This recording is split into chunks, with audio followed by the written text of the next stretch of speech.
ازيكم عاملين ايه؟ اتمنى تكونوا بخير وفي احسن حال.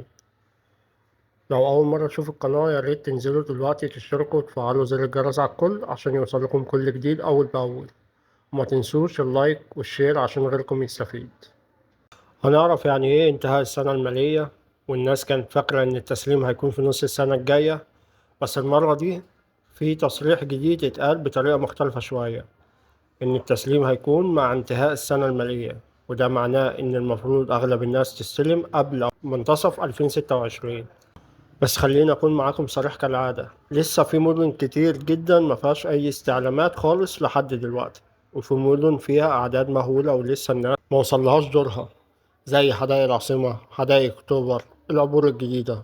وفي محافظات كمان زي أسوان، سوهاج، إسنا، المنيا الجديدة، لسه مفيش أي استعلام فعلي واضح. انا مش بقول الكلام ده عشان اقلق، بالعكس، انا بقول عشان الناس تبقى فاهمة الواقع كويس وتبقى عارفة تمشي ازاي. يعني لما تسمع انتهاء السنة المالية، ده معناه ان في مدن هتخلص قريب وفي مدن تانية لسه محتاجين شوية وقت. وطبعا في ناس بتسأل ازاي هسلموا 120 ألف واحد في أقل من 6 شهور، وده كلام منطقي، بس احنا خلينا ورا التصريحات لغاية ما نشوف. ويا رب تكون المرة دي فعلا في جدية وفي تسليم حقيقي بإذن الله.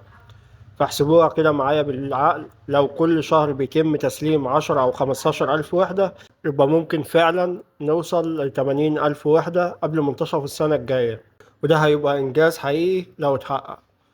نخش بقى في تفاصيل المدن واحدة واحدة. العاشر من رمضان وصلوا حاليا لمرحلة الأعزب في مساحة 90 متر في مدينة 1500، إما 75 متر لسه شغالين فيها ومخلصتش بالكامل، لكن في تقدم واضح جدا خصوصا في ملفات المتزوجين ويعود.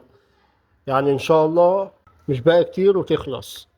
أكتوبر الجديدة شغالين بقوة في ال75 متر وال90 متر، ووصلوا حاليا لمراحل متقدمة في الاستعلامات، سواء للمتزوجين أو المطلقات أو الأرامل.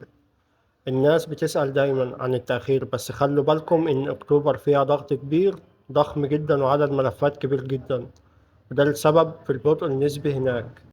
حدائق العاصمة من أكتر المدن اللي عليها ضغط رهيب حاليا، بس الحمد لله شغالين في ال75 متر وال90 متر في نفس الوقت.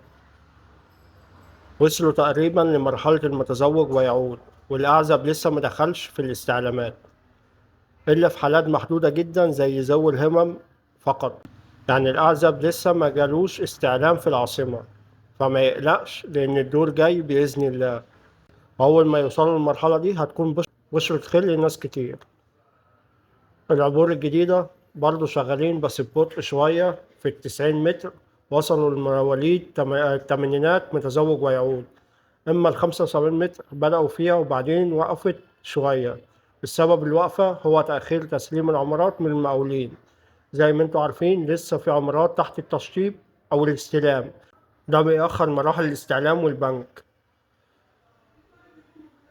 فبصراحة احنا لازم نبص للصورة كاملة. الناس استنت سنين، اتأخرت كتير، تعبت من الانتظار، منهم اللي أجل جوازه ومنهم اللي ساب شغله علشان الشقة. فاحنا بنتمنى من قلوبنا إن الصندوق فعلا يوفي بوعده المرة دي ويحقق حلم الناس اللي استنت سنين طويلة. لكن في نقطة مهمة جدا لازم أقررها، بعد ما يوصل لك الاستعلام ما تستناش حد يكلمك، أنت لازم تتابع بنفسك على الموقع، تشوف هل نزل لك بنك ولا لأ.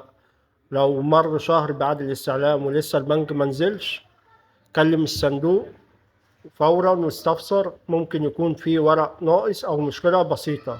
ولو البنك رفضك ما تستناش، روح بنفسك واسأل وجرب بنك تاني. يعني باختصار ما تعتمدش على حد، تابع بنفسك. وحاجة تانية مهمة جدا جدا، رقم التليفون ده وسيلة التواصل الوحيدة بينك وبين المستعلم. لو رقمك اتغير أو فيه مشكلة لازم تروح فورا للصندوق وتحدثه، لأن لو المستعلم حاول يكلمك وملقكش ممكن تعتبر حالتك متوقفة أو مرفوضة وأنت مش عارف السبب. أنا بقول الكلام ده من تجارب ناس كتير فعلا اتأذت بسبب أخطاء بسيطة زي دي، لكن الحمد لله بفضل ربنا وبفضل متابعتكم للفيديوهات ناس كتير قدرت تتفادى المشكلة دي وتكمل في طلبها بنجاح. وأنا هنا مش ببخل عليكم بأي معلومة أو نصيحة، لأن هدفي إن الكل يستفيد ويوصل لحلمه في الشقة اللي استناها سنين حتى لو الفيديوهات بنكررها، فده علشان ناس جديدة كل يوم بتدخل القناة، ولازم تعرف كل تفاصيل من الأول، وده دورنا إننا نعيد ونأكد ونوضح لحد ما الكل يكون فاهم كل حاجة تمام. وفي النهاية لو في أي نقطة معينة عايزين نتكلم فيها بالتفصيل في الفيديوهات الجاية اكتبولي في التعليقات وأجهزها إن شاء الله وهنتكلم عنها، ولو عندك أي استفسار سيبهولي تحت الفيديو وإن شاء الله هجاوب حضرتك عليه. ما تنسوش تعملوا اشتراك في القناة وتفعلوا زر الجرس ولايك وشير على الجروبات علشان الكل يستفيد.